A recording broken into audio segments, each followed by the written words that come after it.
अस्सलाम वालेकुम। रेसिपी करी इसमें आज करेलों की रेसिपी, लेकिन बहुत ही यूनिक सी दाल के साथ, ये पंजाबी स्टाइल में। तो इसके लिए सबसे पहले आपको क्या चाहिए, आपको चाहिए 1 किलो मैंने लिए हैं करेले। उनको अच्छे से वॉश कर कर धोकर मैंने इस तरह से कट कर लिया था इस साइज़ में, और इस तरह से मोटा मोटा नहीं, बिल्कुल इस जैसे आप शेप देख रहे हैं इस शेप में आपने कट कर लेना है, और अच्छे से धोकर उसको छन्नी में छान कर अच्छे से ड्राई कर लेना है। फिर मीनवाइल आपने तकरीबन ले लेना है आधा कप ऑयल, और उसके अंदर आपने इन करेलों को शामिल कर देना है।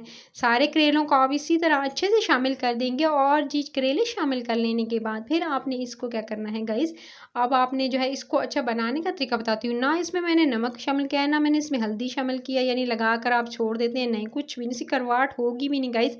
इसको आप बस अब ढक्कन लगाकर आप छोड़ देंगे। आप चेक कर सकते हैं गाइस, ये बिल्कुल सॉफ्ट हो चुके थे, मैं ढक्कन हटा के देखा था। आप थोड़े थोड़े टाइम के बाद तकरीबन 10 से 5 मिनट के, यानी 5 से 10 मिनट के बाद आपने जो है ढक्कन हटा कर देखना है, ताकि ये जले नहीं। और अब आपने जो है इनको थोड़ा-सा जो ऊपर नीचे इस तरह से चम्मच की मदद से हिला के देखिएगा, ताकि साइडें उलट-पुलट करेंगे, ताकि कोई भी अगर कच्चा रह गया है तो वो अच्छे से जो है क्रिस्पी हो जाए। तो क्रिस्पी होने तक इसको आपने कुक करना है। करेलों को मैं कुक कर रही हूँ, देख सकते हैं इस स्टेज पर आ चुके हैं, उनका कलर जो है वो चेंज हो चुका है, और ये बिल्कुल क्रिस्पी हो चुके हैं। जब अच्छे से आपके क्रिस्पी हो जाएँगे, फुली डन हो जाएँगे, कि आप चख के देख लीजिएगा, उसके बाद इसके अंदर आपने तकरीबन 2 अदर स्लाइस्ड किए हुए प्याज शामिल कर देने हैं। प्याज को तभी शामिल कीजिएगा जब आपके करेले पूरी तरह से अच्छे से तले जाएँ। जब अच्छे से क्रिस्पी से तले जाएँगे, तो फिर आपने तलने के बाद ही आपने इसके अंदर प्याज शामिल करें, पहले शामिल नहीं करेंगे, फिर आपके कच्चे ही रह जाएँगे, और आपके जो है वो इसका कड़वाहट कभी भी दूर नहीं होगी। प्याज शामिल करके इनके सॉफ्ट होने का वेट किया, ठीक है, आपने इसको कुक करना है, ताकि अच्छे से प्याज जो हैं वो अच्छे से सॉफ्ट हो जाएँ। जब आपके प्याज इस तरह से अच्छे से सॉफ्ट हो जाएँगे, आप देख सकते हैं बिल्कुल सॉफ्ट हो चुके हैं प्याज, जो थे पहले स्टार्टिंग में कैसे थे और अब आप देख सकते हैं। तो जब इस तरह का कलर आ जाए, और तो समझ लीजिएगा आपके करेले डन हो चुके हैं। इनको एक तरफ रखते हैं, और आपने जी एक कढ़ाई लेनी है, उसके अंदर आपने शामिल करना है 2 टेबलस्पून आपने घी के शामिल करनी है। देसी घी का इस्तेमाल कर रही हूँ, नहीं तो आप ऑयल का इस्तेमाल भी कर सकते हैं, कि देसी घी नहीं है। उसके अंदर आपने स्लाइस्ड किया हुआ एक बड़ा साइज़ का प्याज डाला, उसके अंदर आपने ज़ीरा डाला सफ़ेद वाला 1 टेबलस्पून, और इसको जी अच्छे से आप जो है वो आप पकाएँगे। जब गोल्डन कलर आ जाए आपके प्याज़ों का, इस तरह से आपके प्याज़ों गोल्डन कलर आने पे आपने इसके अंदर 1 टेबलस्पून भरकर अदरक लहसुन का पेस्ट शामिल करके इसको आपने अच्छे से भून लेना है। अदरक लहसुन का पेस्ट शामिल करके भूनने के बाद इसके अंदर टमाटर 2-3 अदद जो है ब्लेंड किए, बड़े साइज़ के हैं तो आपने 2 लेने हैं, छोटे हैं तो 3 अदद ले लीजिएगा।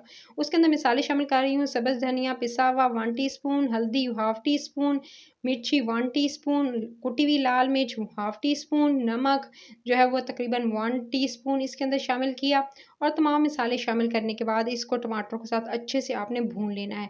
अब आपने टमाटरों का पानी ड्राई होने देना है, ताकि अच्छे से जो है टमाटर का पानी ड्राई हो जाए, और देख सकते हैं अभी पानी इसका थोड़ा-सा कम हो चुका है, तेल थोड़ा-सा ऊपर आ रहा है। अभी मज़ीद इसको कुक करेंगे, ताकि आपके टमाटर जो हैं वो अच्छे से जो है और ज़्यादा इसके अंदर जो कच्चापन है वो चला जाए। दाल ली है गाइस, आपने ले लेनी है चने की दाल, मैंने ले ली थी तकरीबन, आपने 1 कप भरकर चने की दाल लेनी है, उसे अच्छे से धोकर आपने जो है प्रेशर कुकर में भी उबाल सकते हैं, नमक थोड़ा-सा डालकर, नहीं तो सिंपली किसी भी आप कढ़ाई में, किसी पैन में आप इसको उबाल लीजिएगा। और जब अच्छे से सॉफ्ट फुली डन हो जाए, फुली जो है वो देख सकते हैं गल चुकी, तो आप इसको एक साइड पे रख दीजिएगा, और थोड़े से पानी इसके अंदर रहने दीजिएगा।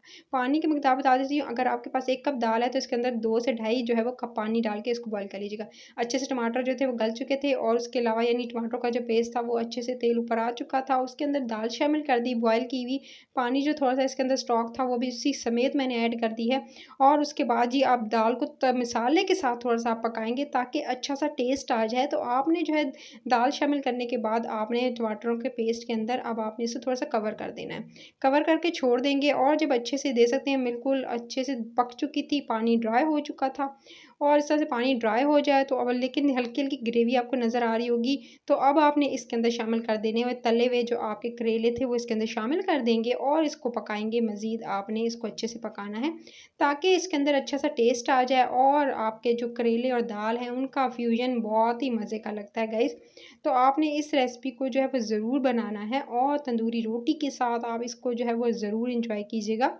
तो आपने इसको तकरीबन कवर करके 3 से 4 मिनट छोड़ दीजिएगा, ताकि आप थोड़ा-सा जो है इसे भूनने के बाद इसके अंदर टेस्ट जो है वो करेलों और दाल का अच्छा-सा बन जाएगा। उसके बाद आपने इसके ऊपर थोड़ी-सी हरी मिर्ची ऐड करके मज़ीद इसको 1 से 2 मिनट भून लेना है। हरी मिर्चों को थोड़ा-सा दम दे दीजिएगा कवर करके और उसके बाद आपने इसको किसी भी सर्विंग डिश पे आप इसे निकाल लीजिएगा।